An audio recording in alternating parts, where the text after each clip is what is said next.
My mom told me I couldn't bring my adopted son to her house because he isn't biological family.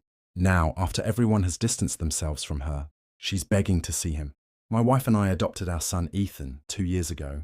He is the joy of my life. We tried for years to have a biological child, but after dealing with infertility treatments and miscarriages, we decided that adoption was the best choice for us. Honestly, I wouldn't change a thing. Ethan feels like he was meant to be with us. He's funny, caring, and has a big, contagious laugh that can brighten even the toughest day. I thought my family would love him as much as we do, but I was mistaken. My mum has always been quite opinionated. She tends to give her unsolicited advice in every situation, whether it's about cooking a steak or parenting. At first I thought she just needed time to get used to Ethan. She made some strange comments like, "I'm glad you're happy, but adoption isn't for everyone, or it must feel different than having a biological child." I let it go because I didn't want to create conflict. I figured she was just getting used to the idea, but I underestimated how deeply her biases ran. The breaking point came a few weeks ago, right before Thanksgiving. We were planning to have dinner at my mum's house like we do every year. It's always a big event in our family. My siblings, their kids, and my cousins all gather. I was excited because it would be Ethan's first big Thanksgiving since we adopted him. I wanted him to feel included and connected to the family. But then my mom called me unexpectedly. She started the conversation with, "I need to talk to you about Thanksgiving." That felt odd. Usually, we just show up, eat too much turkey, and leave. No need for a talk. She paused for a moment and then said, "I don't think it's a good idea for Ethan to come this year." At first, I thought she was joking. I replied, "What are you talking about? Of course he's coming. He's my son." Her response shocked me. "Well, I think it might make things awkward for the rest of the family. He's not really part of the family, you know. He's not blood." I sat there speechless. I couldn't believe what I was hearing. Not part of the family. What does that even mean? "He's my son!" My wife and I went through a lot to bring him into our lives. And my mom had the nerve to say, "He doesn't count because he doesn't share our DNA." I was so angry. I could hardly speak. I finally managed to say, "Mom, that's the most horrible thing I've ever heard. He's my son." "He's your grandson," she insisted. "I'm just being realistic. Some people in the family might feel uncomfortable. It's a family event, and he's not exactly family, is he?" I could feel my anger rising. I said, "If Ethan isn't family, then neither am I. You can have your Thanksgiving without us."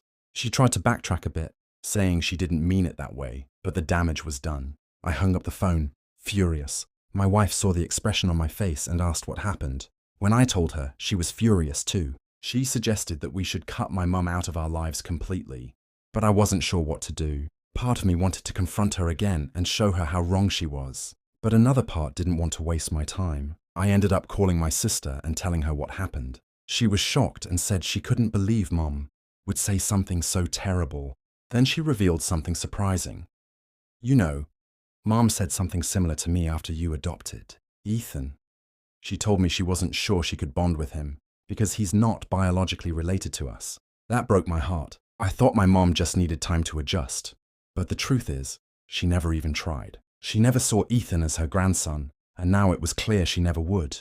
Thanksgiving came and went. My wife and I stayed home and had a quiet dinner with Ethan. My sister skipped Thanksgiving too, and my brother left early after arguing with my mum about the situation. Apparently, she spent the whole night complaining about how I overreacted and saying I was turning the family against her. Since then, I've received messages from other family members. Most of them support me, but a few have tried to make me feel guilty. One of my aunts said, "You only get one mom. Don't let this ruin your relationship." Another cousin said, "You need to forgive her. She's from a different generation. She doesn't understand adoption." But here's the thing. I don't care what generation she's from. There's no excuse for treating my son like he's less than. He's 5 years old. He doesn't know any of this is happening. And I'll do everything I can to keep it that way. But I can't stop worrying about the future. What happens when he's old? Enough to realize that Grandma doesn't treat him the same as his cousins. What do I say to him then? I don't know if I'll ever be able to forgive my mom for this. She hasn't apologized. And honestly, I don't think she ever will. She believes that blood is the only thing that makes someone family. But she's wrong. Family is about love, not DNA. For now, I'm focusing on Ethan. He deserves to grow up surrounded by people who love and accept him for who he is. If my mom can't be one of those people, then that's her loss. Update. The day after Thanksgiving, I got a message from one of my cousins. He said something like, "Hey, I heard you and your mom had a fight. What's going on? She's been telling people some pretty crazy stuff. That was the first sign something was off. I hadn't talked to my mom since the phone call, where she said Ethan wasn't really family, so I didn't know what she was saying. I asked my cousin what she said, and he hesitated before replying. She told us you blew up at her because she tried to set some reasonable boundaries about Thanksgiving. She said you overreacted and accused her of not loving Ethan, which she claims isn't true at all. My blood was boiling. Reasonable boundaries? She literally tried to uninvite my son to Thanksgiving because he's adopted. She said he wasn't blood and didn't count as family. And now she was twisting the story to make me look like the bad guy. I spent the rest of the day answering calls and messages from other family members. Some were supportive. My sister and brother both said they had my back. But others clearly believed my mum's version of events. One aunt even said, "I'm sure she didn't mean it the way it came out. You should really try to patch things up with her." It was infuriating. It felt like no one was really listening to what I was saying. Things escalated when my mom started calling my wife. She left a voicemail saying, "I don't understand why my name is so upset. I was just trying to protect the family dynamic." Then she made it worse. "You know, it's not too late for you two to have a real child. Maybe this is all happening because you rushed into adoption without thinking it through." When my wife played that message for me, I lost it. I wanted to call her and let her have it, but my wife convinced me not to. "It's not worth it," she said. "She's just trying to get a rise out of you." But my mom wasn't finished. She started reaching out to my siblings, trying to get them on her side. She told my sister, "I don't think my name understands what he's doing. He's pushing himself away from the family over something that's not even real. Ethan isn't really his son. He's just playing house." Hearing that hurt more than I can express. Ethan is my son. He might not share my DNA, but that doesn't make him any less my child. The fact that my own mother couldn't or wouldn't see that felt like a stab to the heart. Just when I thought things couldn't get worse, they did. A week after Thanksgiving, I got a call from Ethan's school. The secretary sounded confused as she said, "Hi, mister. Your mother is here at the front office. She says she's here to pick up Ethan, but she's not on the approved pickup list. Should I call you to confirm?" I was shocked. I had no idea what she was doing at his school. I told the secretary not to let her anywhere near Ethan, and that I'd be there as soon as possible. When I arrived, my mum was sitting in the front office as if nothing was wrong. She smiled at me and said, "Oh, there you are. I thought I'd surprise you and spend some time with Ethan." I couldn't believe her nerve. I told her, "You have no right to be here. You're not on the pickup list, and you're definitely not welcome after what you've done." She acted offended. "I'm his grandmother. I have every right to see him." I looked her in the eye and said, "No, you don't. Not after what you said about him. You can't treat him like he's not part of this family, and then show up here like nothing happened." She started crying and making a scene in front of the school staff. She said, "I just want to be part of his life. Why are you punishing me for being honest?" At that point, I'd had enough. I told her to leave and made it clear that if she ever showed up at Ethan's school again, I'd call the police. After the school incident, I knew I couldn't keep letting her cross boundaries. I told my siblings what happened, and even though they were horrified, they still tried to mediate. My sister said, "You need to talk to her. She's spiraling, and I think she's doing all of this because she feels like she's losing control." That might have been true, but I didn't care. This wasn't about her feelings. It was about protecting my son. Ethan is 5. He doesn't know what's going on, and I want to keep it that way. But I can't let my mom's behavior continue. She's already shown that she'll manipulate people, twist the truth, and even cross boundaries, like showing up at his school. At this point, I don't trust her at all.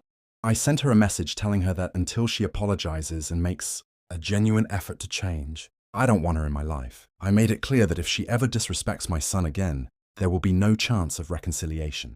Her response was a long, dramatic text about how I'm tearing the family apart and choosing a stranger over my own mother. I didn't even bother to respond. My priority is Ethan. He deserves to grow up in a family that loves and accepts him, and I'll do whatever it takes to ensure he has that. If that means cutting my mom out of my life, so be it. The final update. The fallout from the school incident affected my mom more than she expected. My siblings, who initially tried to mediate, started pulling away from her. My sister stopped inviting her over, and my brother reduced their phone calls. Even my cousins, some of whom initially sided with her, began to see through her manipulation. Apparently, she had been telling everyone that I was keeping Ethan away from her out of spite. But when news got out about what happened at the school, people started questioning her actions. I didn't go out of my way to turn anyone against her, but I also didn't hide the truth. When people asked me what was happening, I told them exactly what she said about Ethan and how she tried to justify it. Many were shocked. This wasn't just a disagreement. It was about a 5-year-old boy who did nothing wrong and didn't deserve to be treated like he was less than. Over time, her phone calls became less frequent, and I think she realized the family wasn't as eager to support her as she hoped. But instead of reflecting on her actions, she doubled down. She started sending me guilt-tripping messages, saying things like, "I'm your mother. Do you really want to destroy this family over a misunderstanding? And Ethan is young. He won't even remember this. Why are you making such a big deal out of it?" That last one really upset me. Ethan would remember. He might not understand everything going on now, but he's smart. Kids know when they're being excluded, and I wouldn't let my mom's toxic behavior make him feel unworthy or unloved. Then, out of the blue, my mom stopped reaching out altogether.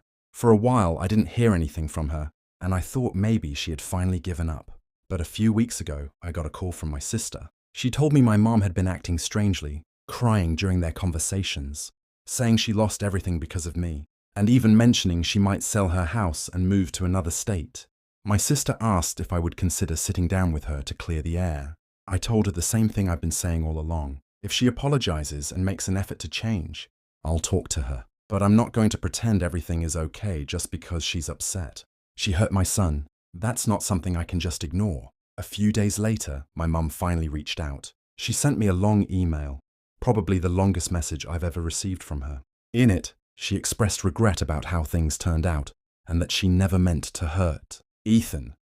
She mentioned that she just wasn't sure how to handle the adoption and that it had been difficult for her to adjust. But even in her apology, she couldn't help but justify her actions.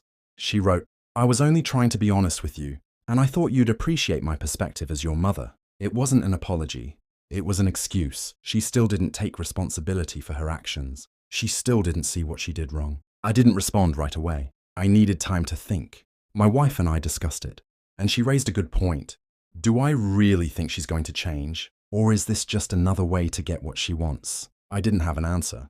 Then last week, my mom showed up at our house unannounced. It was the first time I'd seen her in months. She was carrying a bag of gifts and said she wanted to give them to Ethan for Christmas. She looked tired. Her face was pale and her eyes were red as if she'd been crying. For a moment, I almost felt sorry for her, but then I remembered everything she said and did, and that pity turned into anger. I stepped outside and closed the door behind me so Ethan wouldn't hear us. I said to her, "You can't just show up here like this.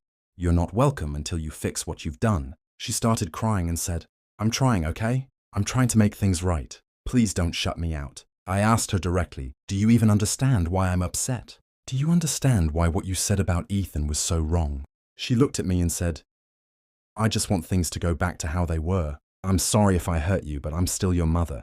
Doesn't that count for something?" That was it. That was the moment I realized she wasn't going to change. She didn't care about Ethan or how her words affected him. She only cared about herself and the image of being the head of the family. I told her, "You're not just hurting me, you're hurting Ethan. Until you can take responsibility for that, there's no place for you in our lives." She left, and I haven't heard from her since. It's been a few days, and honestly, I feel a strange sense of relief. For months, I carried this weight, trying to figure out how to fix things and protect my son while still maintaining some kind of relationship with my mom. But now I realize that some people can't be fixed. Some relationships aren't worth saving, especially when they threaten the well-being of your child. Ethan is doing well. He's happy, loved, and has a family that supports him completely. My wife and I have made it clear to him that he is perfect just the way he is, and that's all that matters. As for my mom, I don't know what the future holds. Maybe one day she'll finally understand the damage she's done and truly try to make amends. But until then, I'm done trying. My priority is my son, and he deserves nothing less than my full love and protection.